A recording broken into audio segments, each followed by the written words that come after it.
Less than 1 week ago, the baseball world was taken by storm. The announcement of the 2025 American League Most Valuable Player sent shockwaves through every corner of the sport.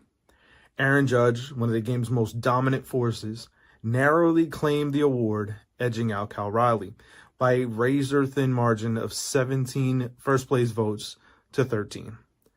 But the result, it didn't settle anything. Instead, it ignited everything. Debates erupted instantly. Analysts, fans, entire fan bases split the decision.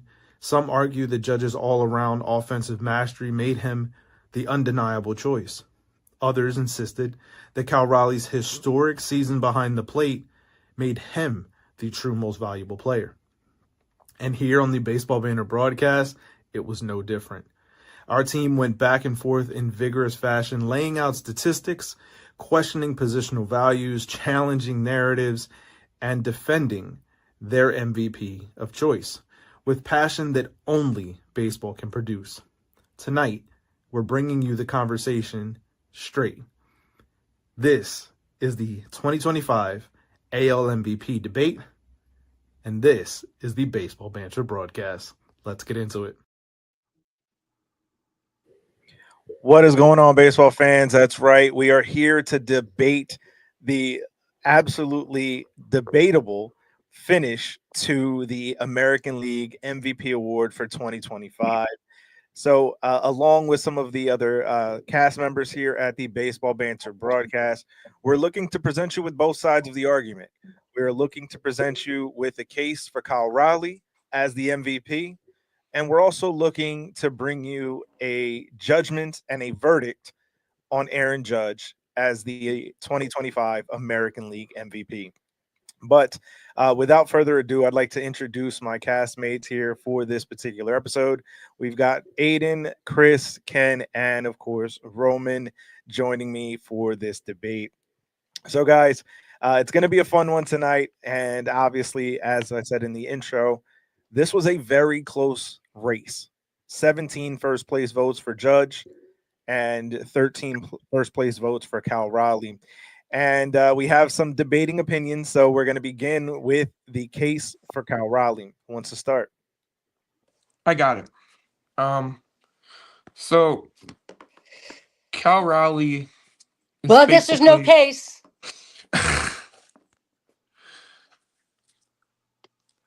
Cal Raleigh basically started the season like it's just an average catcher. No one really thought anything of him. No one really was like, this guy's gonna be the MVP. This guy's gonna be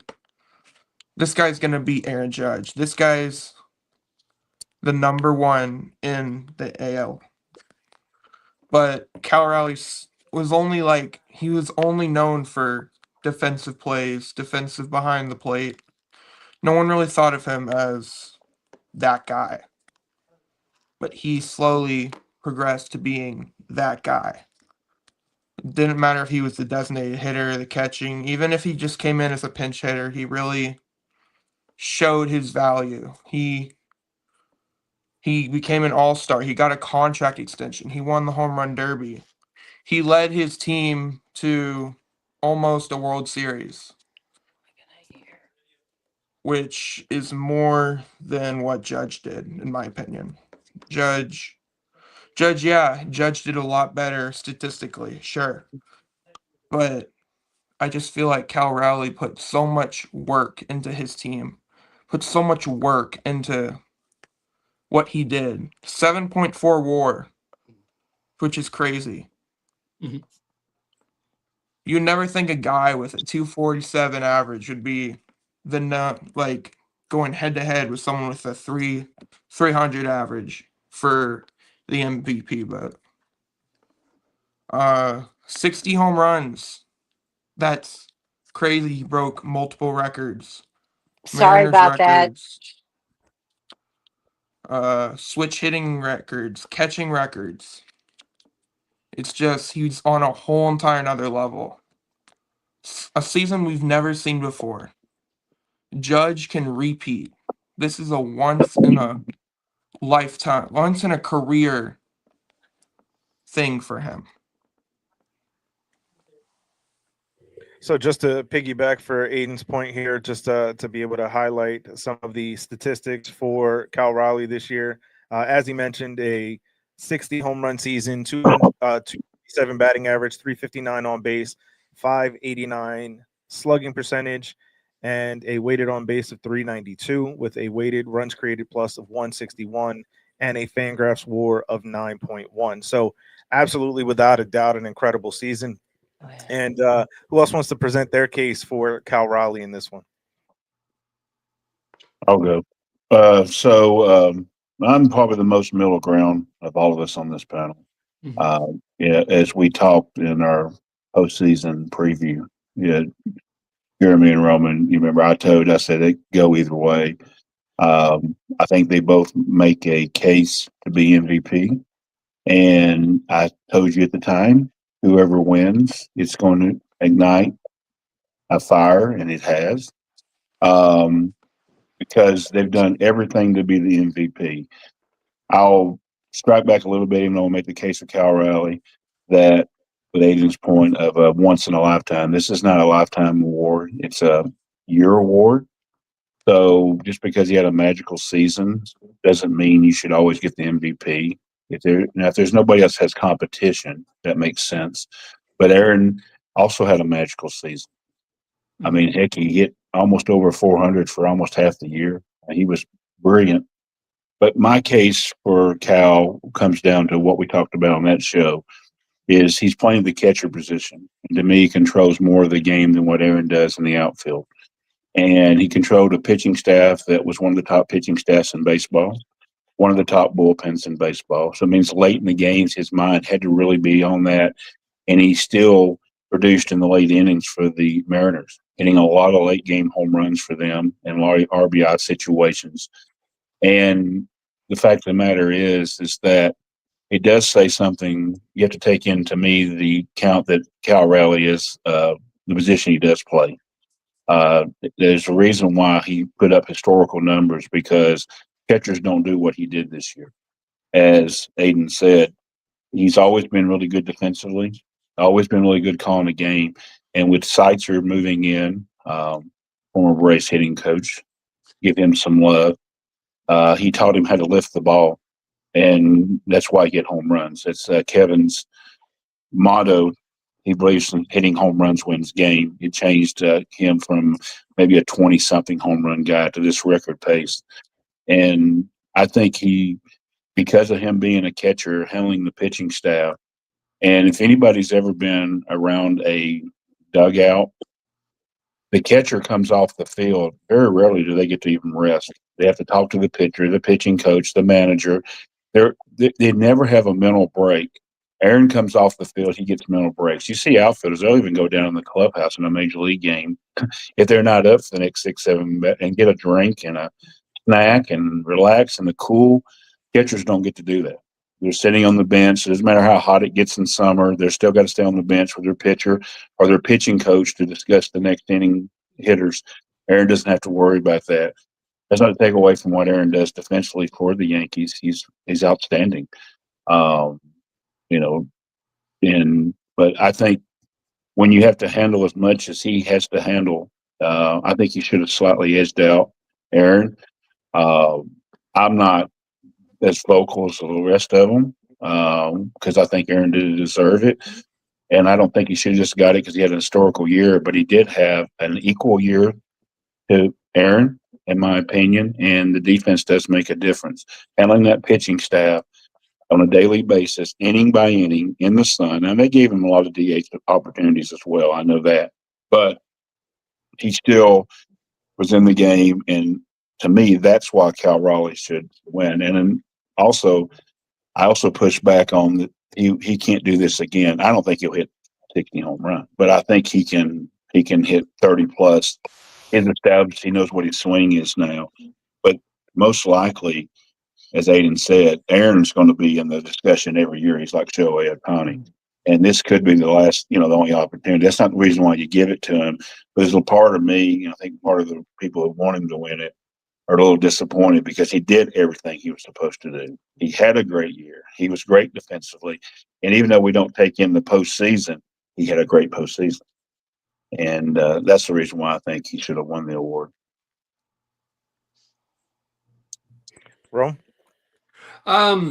So I was originally in when we did our reviews and previews of the playoffs. If you guys remember, and those who were fans of our content will remember, I was high on Cal Raleigh. After doing some research, after having a debate with my fellow baseball banter rights here, I started to review exactly what the award was, and I believe it's the young lady who's in the room with us today. She posted her definition was does he help out the team? Is he the reason for the team being prominent? And that really stuck out to me. So what I did is I did a deep dive into what exactly, you're welcome, people, what exactly the value was for each team or each player for their team. And I took a look at that. So specifically with Aaron Judge specifically, he was, from my account, 25.5 or 2.5% of the team's total WAR. If you take a look at the Yankees had a total WAR of 47.9. I'm using WAR just because that's a commonly digested number that a lot of regular and passerbys can at least digest. So 47.9% was the WAR. Aaron Judge had 4.7, so that's 20.25. That's him lifting by himself. Now, when we take a look at Mr. Cal Raleigh, by the way, he does get 20 extra points for being catcher. Everyone knows that catchers not only are the funniest, the best looking, and probably the best people on the field, period. And this is from a former catcher, so I am pretty much not partisan at all. So anyways, getting back to it. Well, we can debate that again. Cal Raleigh, he was, in terms of his overall WAR, he had a 7.7 WAR. When we take a look in terms of the total WAR for the Seattle Mariners, he had 40.3. The Seattle Mariners total 40.3. He was a part of 18.3% of that was his value. So now, interesting enough, there's another guy who's also top 10 on the WAR, a guy named J-Rod.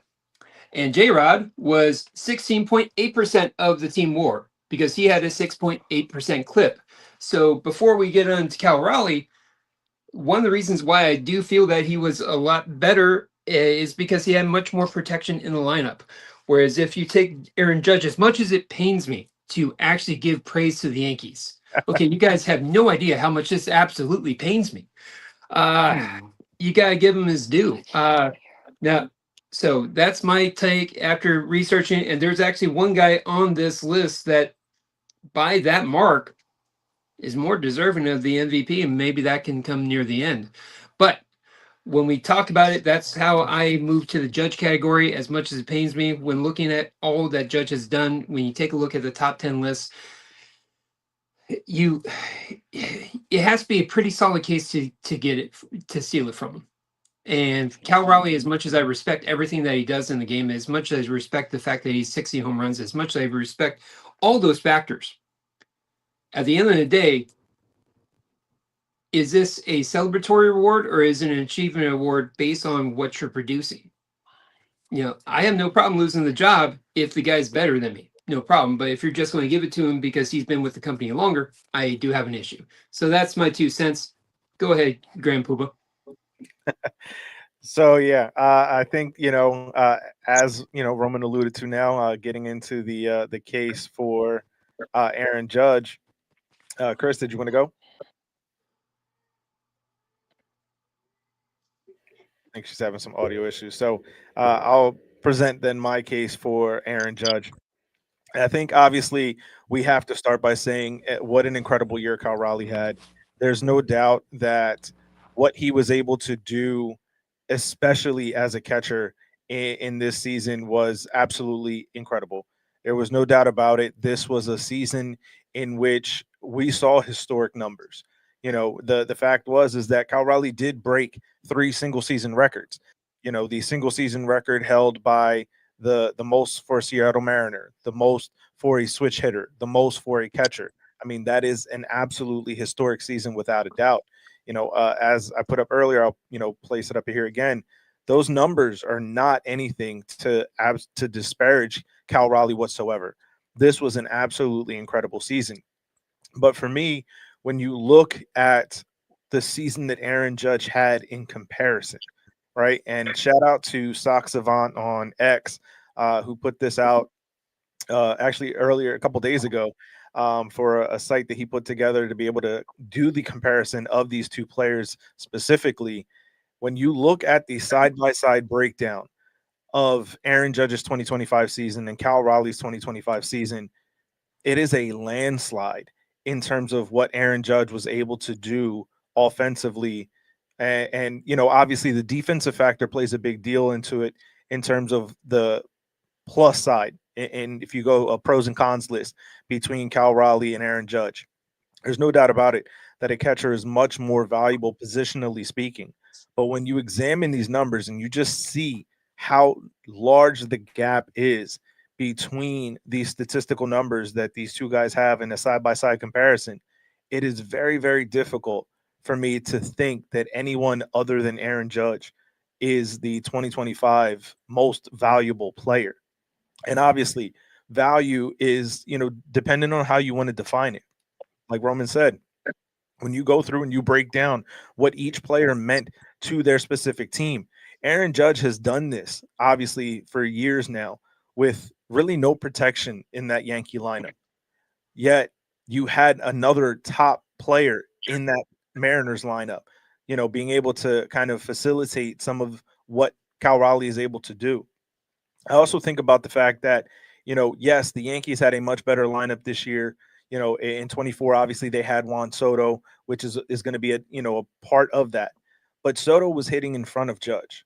Bellinger, for the most part, with this bounce back year that he had in a Yankee uniform, was hitting in front of Judge. There was not much protection behind him.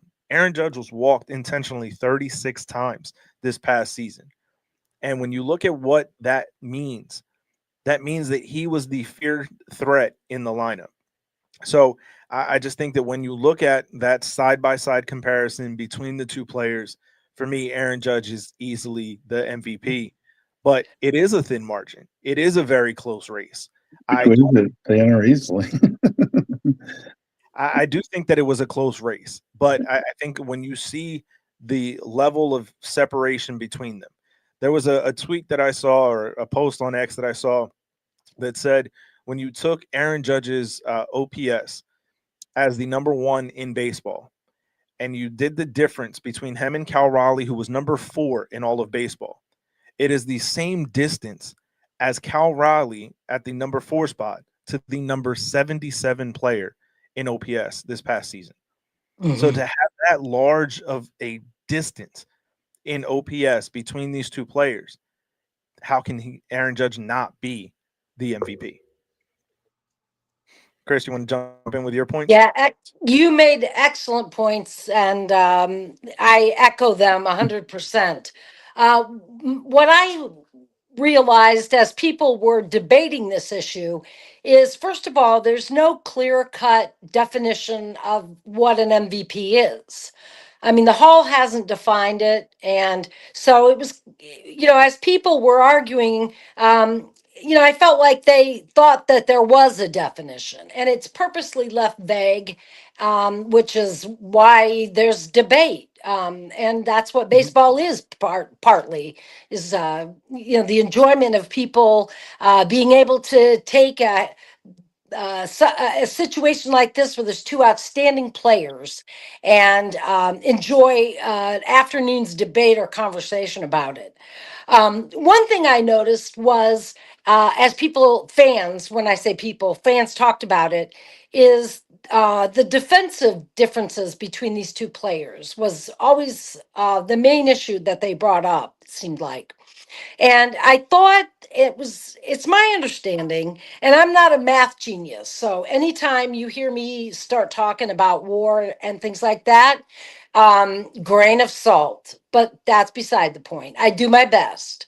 But when war, there's also no real formula for war. So these two things are kind of vague in and of themselves, but they're important in the debate because obviously the war discrepancy between these two players does define them. For me, it was just, Judge won, but war takes into account, I think, and I think it's up to the individual voter still to decide these defensive adjustments. War takes into account that a catcher is worth more, has more values than a outfielder, right? No, Yes. I mean, it's no, sort of no. built By into the position, form it's the replacement. It's by your position. It's by your replacement. It's not by judging replacement, Raleigh against Judge and outfitter. It's by right? another. That's why they Right, get. That's how you get replacement. your war. Yeah. Yeah. That's why I said I'm not a genius or anything, but I think that war it does account for and adjust for defensive differences, right? It does a little bit, but A little bit, it's harder to get a higher war at certain positions than it does right? in But the I rest of I the field. think I think that Joe the fan and Joanne the fan like me, I don't think that they realize that you know the defensive positioning is something that was part of the formula built in, so to speak. Again, it's up to each individual voter how much they weigh the defensive element, but certainly, a catcher and Cal Raleigh's year, what a year, is historic. He certainly had a year to be proud of and for all of us to admire. But Judge, I mean, I was, wide-eyed for most of the season, with especially when he hit over 300 all year. It was just, I mean, obviously, I'm an emotional Judge fan. I can't, quote all although I have them written down, the stats, but it was always going to be Judge in my opinion, for just because of that. And Jeremy, you had the numbers to prove it. Yeah, and I also think it goes back to what Ken said. In doing that comparison, you think about how the different positions do weigh out. And while the defensive metrics aren't necessarily as refined and polished as the offensive Right. metrics, you know you can still see even by the eye test how valuable Cal Riley is. So there Yeah. is a case for him to be the MVP. There is a case with the season that he had, offensively, what he was able to do, the three different single season records that he was able to break. There is an absolute case for him, and there's no knock to say that Aaron Judge won the MVP and was slightly better. There's no knock on Cal Raleigh for that. Riley had an incredible season, and it took an absolutely incredible season from Aaron Judge to beat him, Yeah. and to beat him narrowly in terms of the vote. One of the other things that I saw online that I thought was very interesting is the breakdown of how the votes went. So the Yeah. East Coast, bias that was being portrayed is not actually true in this instance. In terms of the 10 voters from the East Coast and the 10 voters from the West Coast, they were split in half. 5 votes apiece for Judge and for Raleigh, both in the East Coast and the West Coast. The difference was actually in the voters from that covered the Central teams, that went 7 votes for Aaron Judge to 3 votes for Cal Raleigh. So I thought that was very interesting because there was a lot of news and buzz going around that it was an East Coast bias, that's what why Aaron Judge defeated Cal Raleigh in this vote. But it actually turned out to be that 5 of the voters from the East Coast side voted for Cal Yeah. Raleigh, and 5 voters of the West Coast voted for Aaron Judge. So Yeah. I found that to be also very interesting in terms of how this debate played out and how this vote played out. I think real quick on I don't think it has even much to do where you're located. I've always told you that, Jeremy. When it comes to the Yankees, you're going to get more of an anti-Yankee or a pro-Yankee. They're such a noted organization, no different than the Dodgers.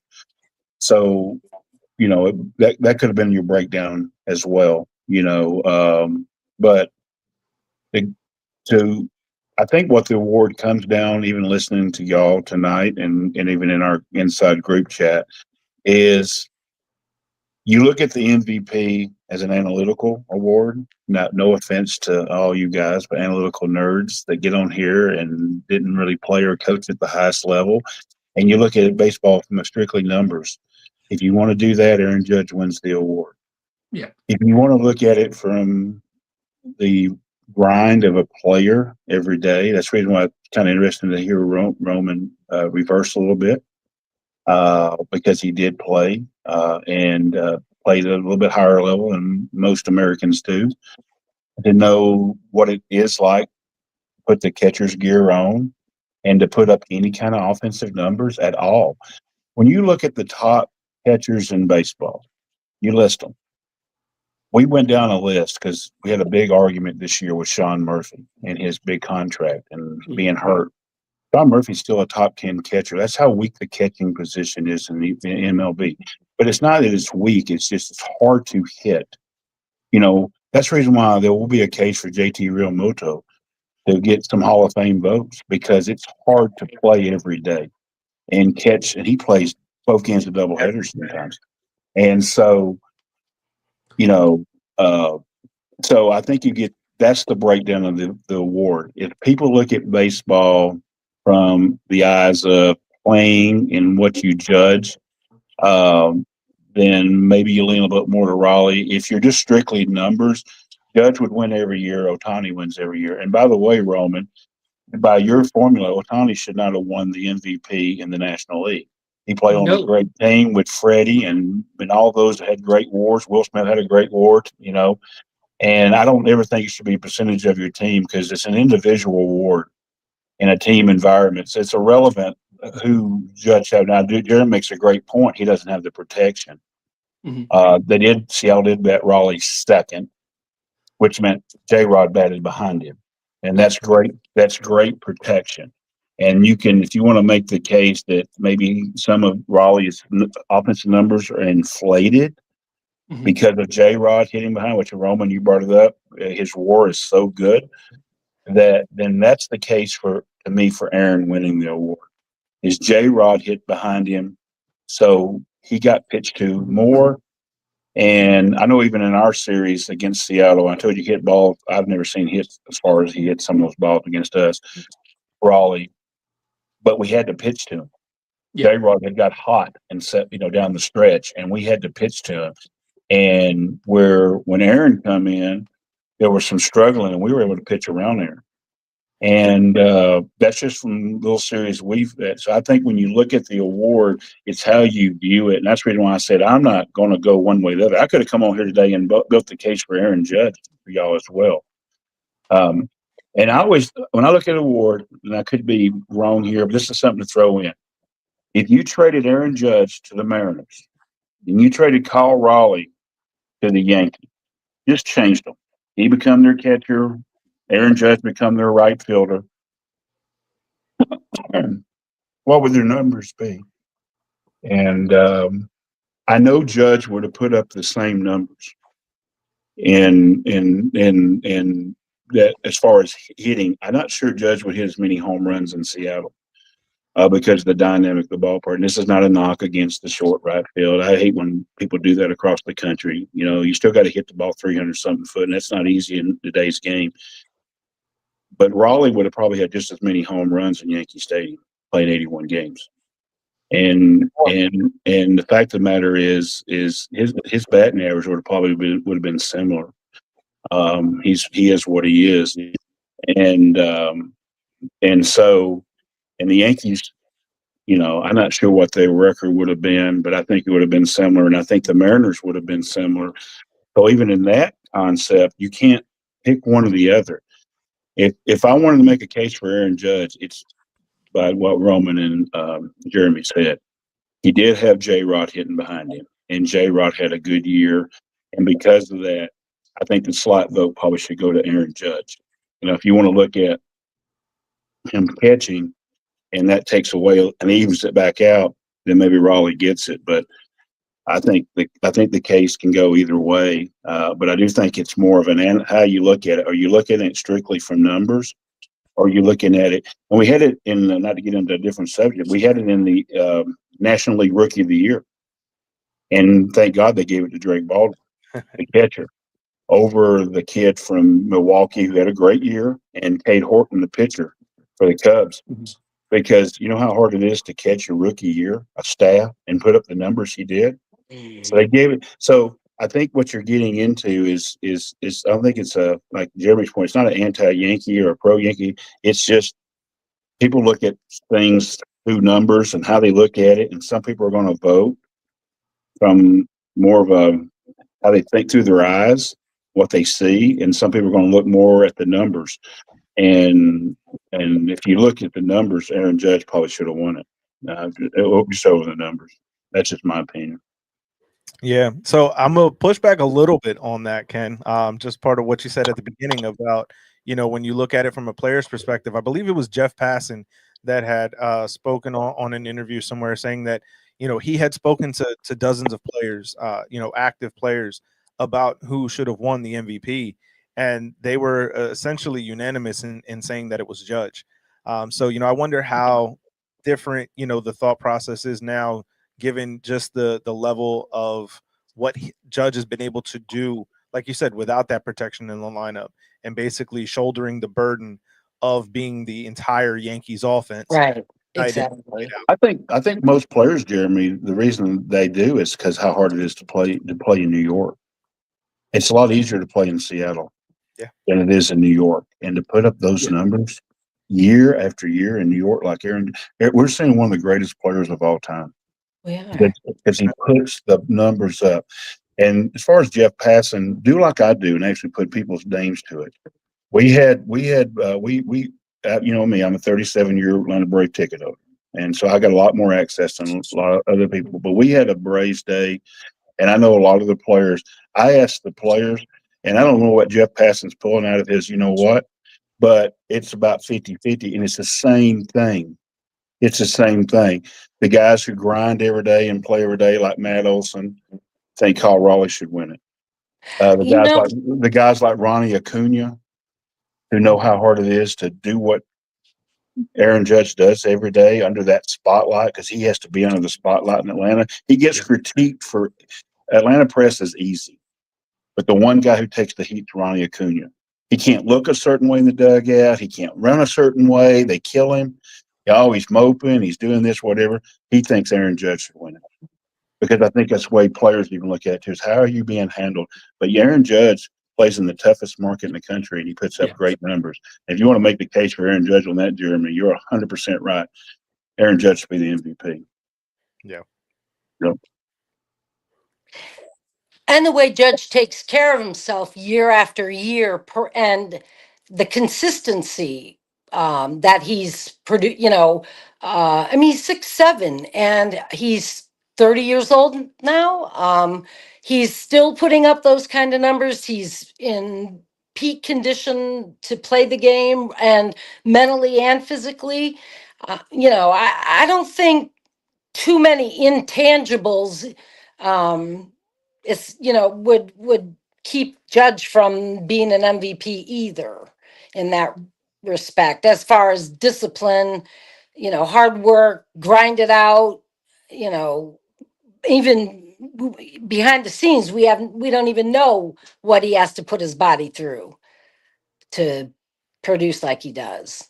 Yeah, but Cal Raleigh would tell you the same thing. Yeah. But Cal Raleigh, but he's not 6'7", and but he catches every day. And I know, Chris, I'm not trying to be mean here, but I know you're not. Ain't none of us been a major league catcher.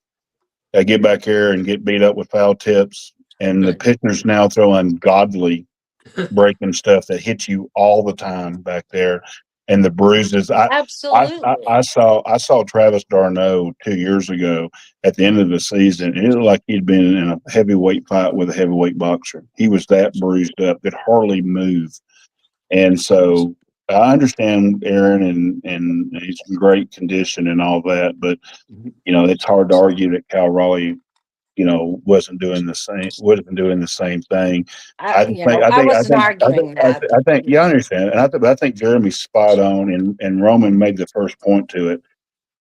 They had protection, and also playing in New York. We don't know how Colorado would have handled playing in New York. Reporters, But it every doesn't game matter in the because slump and whatever, and we know how Aaron Judge would have handled Seattle.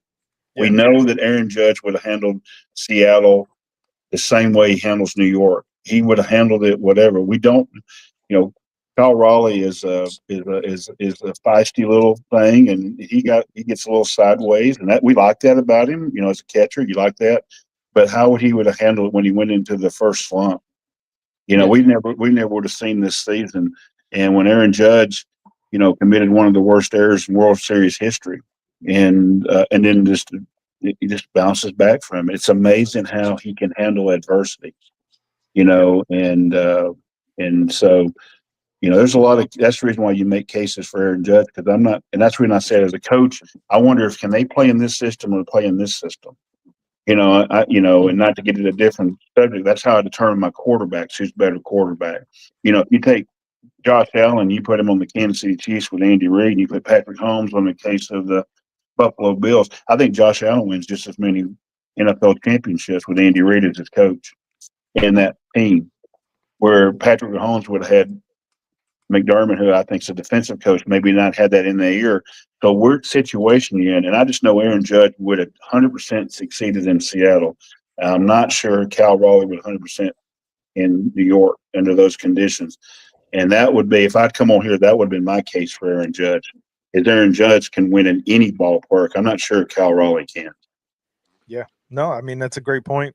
All night long we've kind of been debating the positional value of each of these spots. So I think that when you look at this award, part of it becomes the argument of what you see as the more valuable position, what you see as the Roman alluded to earlier about the definition of what is valuable, right? What is the most valuable player, Right.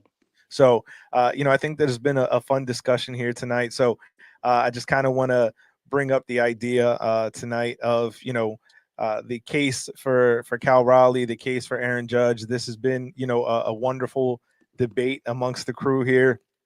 So, before we close out, I just want to ask a question, right? And I want to, an answer from everybody on this. Do we believe that Cal Raleigh can replicate this season, right? So maybe not 60 home runs, let's say, 35, 40 home runs and be the player that we saw him become this year. Is that something that we believe is, replicatable by Cal Raleigh? Yeah, go ahead, Chris. Oh, okay. I would say that is pretty hard to replicate. I mean, in sports, it's 162 games, pretty hard on you. His year was unbelievable, but and magical, and probably for that reason, it won't be replicated. I think it'll be more. I think he'll be a steady, consistent guy. I mean, who knows? But he's got he checks off all the boxes of someone that you want to watch year after year after year on your team behind the plate. No question. Short answer is I do not think that he's going to replicate to such a degree. Kind of like a Brady Anderson, if you will, back in the day where he had an amazing 50-plus home run year, and he never came close to replicating that ever again. For various different reasons, we're not going there. However, when you take a look at Cal Raleigh's swing in terms of what exactly composed and brought him to this point. And Coach touched on it earlier. It was Seitzer working with a little bit more uplift in the swing. So I do think that there's going to be a little bit more production to that. Kind of look in a lesser degree when Yandy Diaz became a Ray, where he was helped get a little bit more pop in his swing. He went from having 3 or 4 home runs to getting in the teens consistently. So bringing back to Cal Raleigh, I do think that there is some functionality in that swing. I do think that there's some production. The one thing that we got to remember about Cal Raleigh is he's not going to play 162 games. So what he was able to do with still being a catcher, even being worked in at DH, so on and so forth, and the roster issues is pretty amazing that he was able to produce 60 home runs at that position. So I think that's the one that was the one intangible that we haven't really touched on. And I think that's sometimes why as much as I joked, he gets a couple extra points for being a catcher. I think there is some slight truth to that because what he's able to do with the minimum production, whereas Aaron Judge can play, in theory, 162 games. Granted, yes, he's playing the outfield. He's playing the outfield in the Bronx. He's playing for the Yankees. So will Cal Raleigh reproduce it again? There's a very good chance. As much at first I'm thinking no, but when I'm actually looking at his swing in terms of how he adjusts to the ball and how he's adjusting to the pitchers and how they're pitching to him, I do think that there's a very good possibility, especially if he maintains being in that lineup with J-Rod, with Rosarena, with Naylor, those guys helping protect him. And if they continue to add to that lineup and really take advantage of a weaker West, AL West, and really bring some more tools in to help out, oh yeah, I do think that he's going to have a stronger chance to replicate something close to that. Do I think 60? No, but I didn't think that we would have this conversation. To circle back real quick, if he was in New York Yankees, if he was the Yankees catcher, he probably would have been DFA'd with his production. He probably would have been replaced. They probably would have had some sort of the message of the fandom would have probably to get somebody else in. They wouldn't have as much patience as Seattle has, in my opinion. So let's just call it what it is. So Cal Raleigh, tip my cap. I want so bad to say Cal Raleigh is well deserving, but that's how annoying Aaron Judge is, where you can't take it away from the guy. So yeah.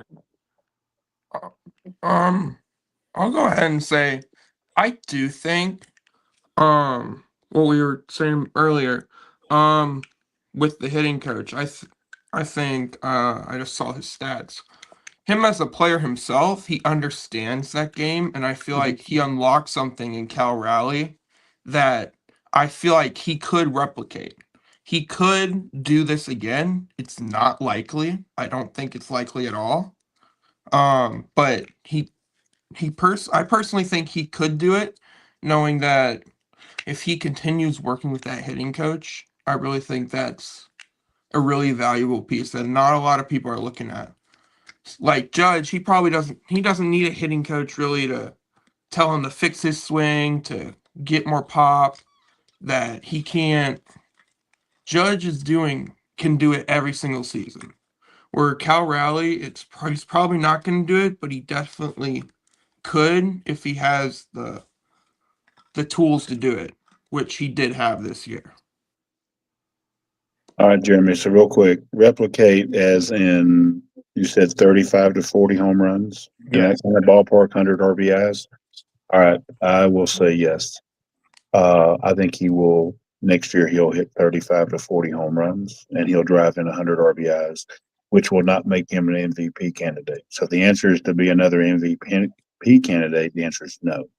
But if it's to replicate a similar type season with some pop as a catcher, I think we're going to see, as we do in most catchers, maybe a 2 or 3 year window here where he really hits the baseball and he has great years, and then we'll see the steady decline, and he will go down.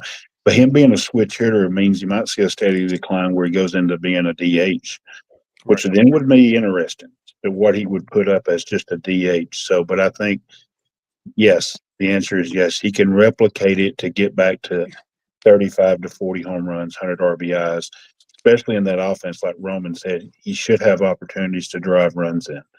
And with Seitzer's approach, most of them are going to be 2 and 3 run homers.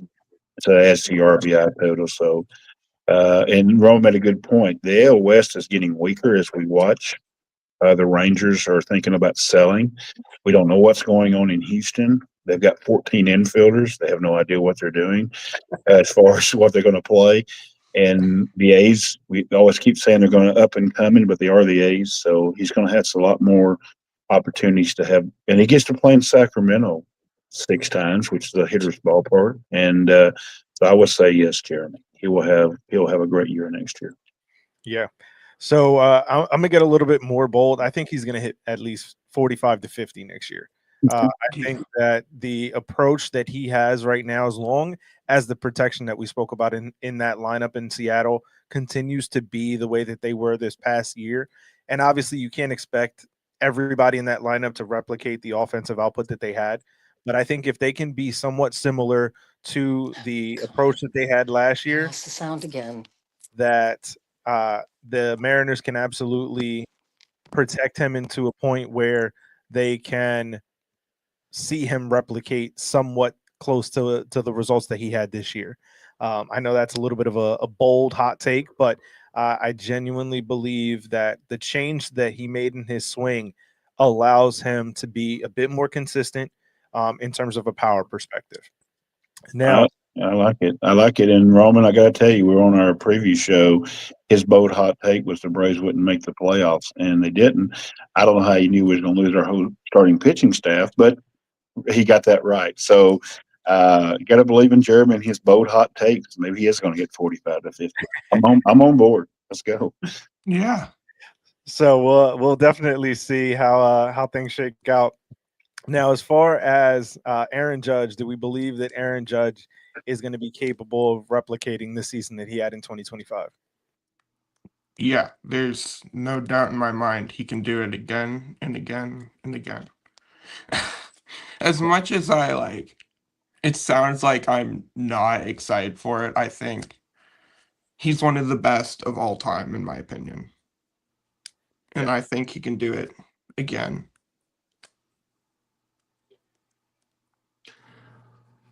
Short answer is yeah.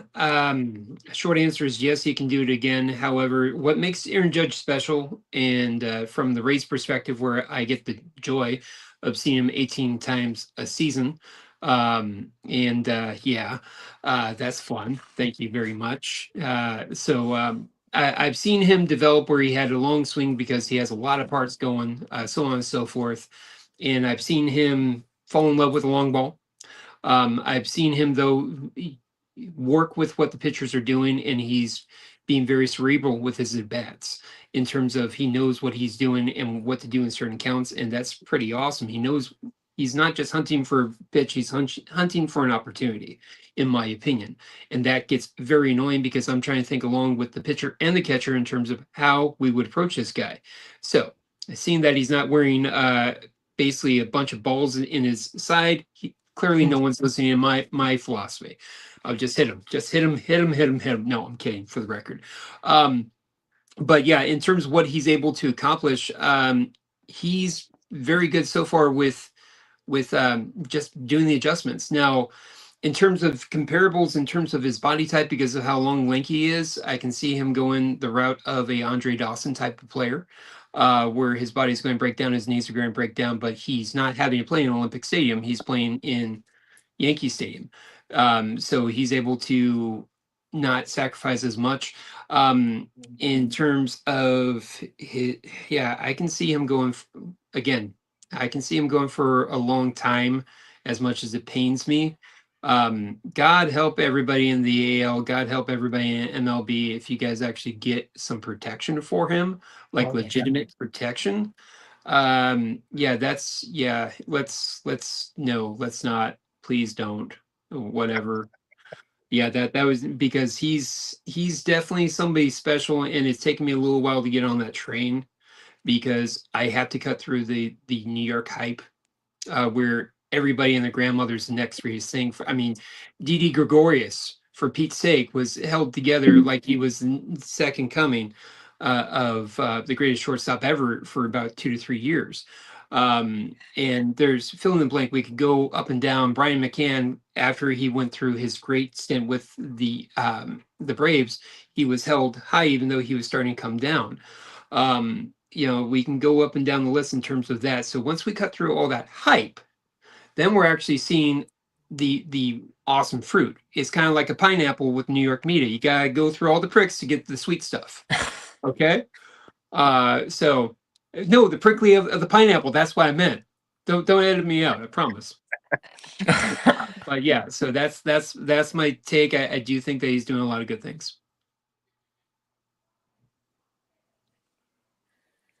All right, I got to push on, but you don't. There'll be no Brian McCann hate on this show. I mean, I love Brian McCann. For the record, I stop with the Brian McCann hate. We may retire his jersey in Atlanta, by the way. But he deserves it. yeah, I'm going to do a hot take for you, Jeremy. I'm going to do a hot take for you. I think his year this year was historic. Y'all can pull up the numbers. His OPS was off the chart. Yeah. Just a tremendous year.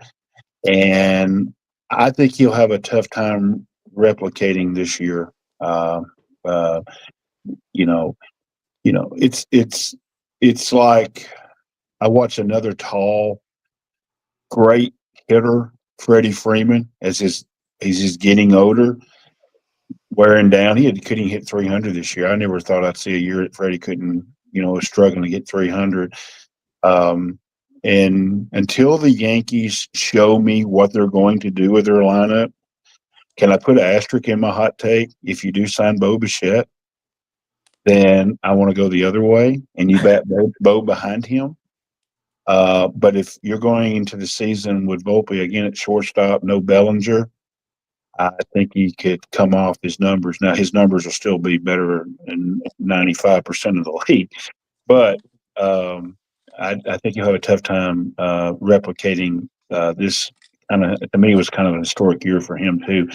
Just in OPS, I mean, his OPS. I mean, he was better than. I mean, you could, like you said, you could put him against other people, and you could add up the bottom part of the league, and and they couldn't get the WAR. I don't know how many players you'd get to add up to Aaron Judge's WAR. It's just tremendous player. But I'm going to do my hot take with an asterisk. If y'all don't sign Bo Bichette, that I'll go. He will not replicate the year. Chris? I think she froze again.